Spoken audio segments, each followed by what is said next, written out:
Hello नमस्कार, welcome to Kargil news India में आस्था शर्मा। तो आइए आज की बड़ी खबरों पे नजर डालते हैं। डोनाल्ड ट्रंप ने चेतावनी दी कि अगर ईरान से कोई समझौता नहीं हुआ तो बम गिरेंगे। ईरान ने अमेरिका पर दबाव बनाकर आत्मसमर्पण कराने की कोशिश का आरोप लगाया और कहा कि उसके पास नए कार्ड तैयार हैं।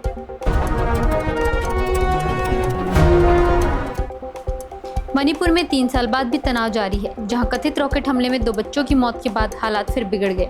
घटना के बाद राज्य में सुरक्षा कड़ी कर दी गई है और ताजा हिंसा के पीछे के कारणों को लेकर चिंता बढ़ गई है।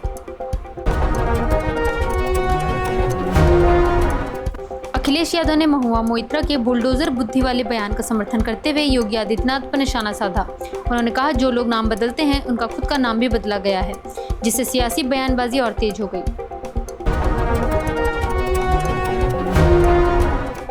तृणमूल कांग्रेस ने बंगाल के चुनावी मैदान में पोस्टर कैंपेन में बढ़त बना ली है, जहां उसका प्रचार ज्यादा व्यापक नजर आ रहा है।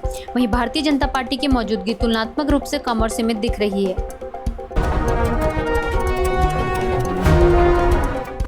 ममता बनर्जी ने आरोप लगाया कि भारतीय जनता पार्टी ने उड़ान संचालन में देरी के लिए चुनिंदा अधिकारियों की नियुक्ति की है।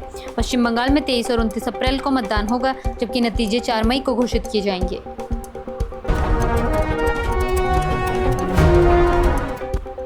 पहलगाम हमले के 1 साल बाद भी पीड़ित परिवार गहरे दुख में हैं और इस त्रासदी को नरक जैसा अनुभव बता रहे हैं। बीते 1 साल में उन्होंने अपनों के साथ नुकसान के साथ जीने और सामान्य जीवन में लौटने की कठिन लड़ाई जारी रखी है।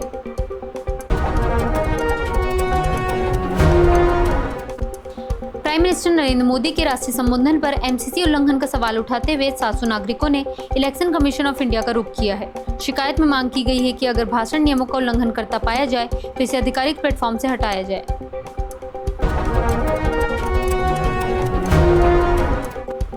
इंडिया की अर्थव्यवस्था इस साल 6.4% की दर से बढ़ने का अनुमान है। यह आकलन यूनाइटेड नेशंस ने जताया है। रिपोर्ट के अनुसार वैश्विक चुनौतियों के बावजूद भारत की आर्थिक वृद्धि मजबूत बनी रह सकती है। डोनाल्ड ट्रंप ने कहा कि ऑपरेशन मिडनाइट हैमर ने ईरान के परमाणु ठिकानों को पूरी तरह बर्बाद कर दिया और उन्हें फिर से तैयार करना बेहद मुश्किल होगा। वहीं संघर्ष विराम खत्म होने से पहले ईरान अमेरिका वार्ता पर अनिश्चितता बनी हुई है, जिससे तनाव और बढ़ गया है।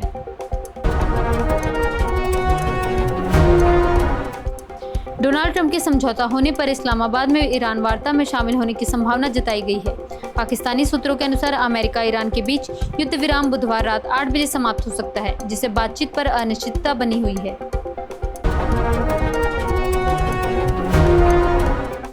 नीतीश कुमार ने संकेत दिया कि सत्ता बदलने के बावजूद पार्टी पर उनका नियंत्रण बरकरार रहेगा, क्योंकि जनता दल नई रणनीति पर काम कर रही है।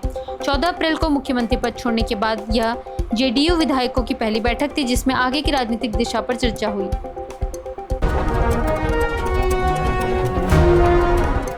उमर अब्दुल्ला ने जम्मू कश्मीर को राज्य का दर्जा देने के सही समय पर केंद्र सरकार से सवाल उठाए। राजौरी में बोलते हुए उन्होंने सुप्रीम कोर्ट और संसद में किए गए वादों में देरी को लेकर सरकार की विश्वसनीयता पर भी सवाल खड़े किए।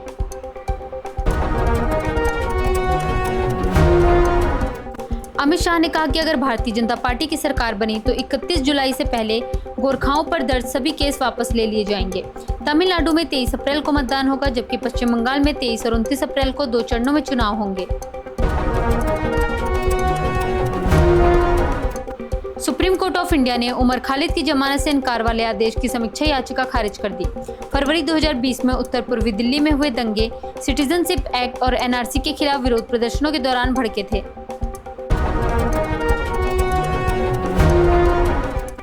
इंडिया ने ईरान से 300 से अधिक नागरिकों को अजरबैजान के रास्ते सुरक्षित निकाला है। इनमें बड़ी संख्या में छात्र शामिल हैं, जबकि भारतीय दूतावास लगातार अन्य नागरिकों की सुरक्षित वापसी में भी मदद कर रहा है। प्राइम मिनिस्टर नरेंद्र मोदी और ली जे म्यूंग ने भारत दक्षिण कोरिया के बीच व्यापार दोगुना करने और डिजिटल ब्रिज शुरू करने का विजन पेश किया। दोनों देशों ने सांस्कृतिक सहयोग को भी बढ़ावा देने पर जोर दिया, जिसमें मुंबई के के-पॉप हब और संयुक्त फ्रेंडशिप फेस्टिवल जैसी योजनाएं शामिल हैं।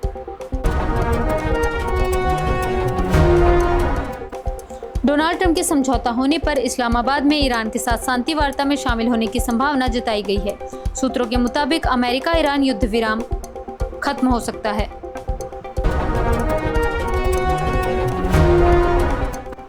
स्ट्रेट ऑफ हॉर्मज से 10 भारतीय जहाज सुरक्षित गुजर चुके हैं, जबकि 14 जहाज अभी भी वहीं फंसे हुए हैं। भारत सरकार कच्चे तेल और एलपीजी ले जा रहे इन जहाज़ों को सुरक्षित निकालने के लिए लगातार प्रयास कर रही है।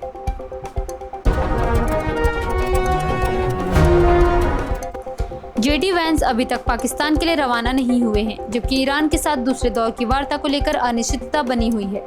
डोनाल्ड ट्रंप ने कहा कि युद्ध विराम से पहले अमेरिका एक प्रतिनिधिमंडल पाकिस्तान भेजेगा, जबकि ईरान इन शांति वार्ताओं में शामिल होने पर विचार कर रहे हैं।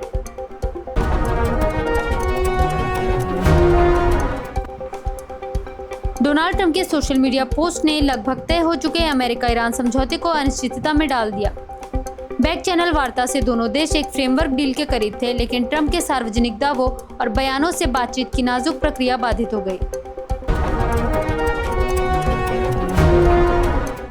डोनाल्ड ट्रंप ने कहा कि वह ईरान के साथ समझौता जल्द पूरा करना चाहते हैं, लेकिन युद्ध विराम बढ़ाने की संभावना कम है।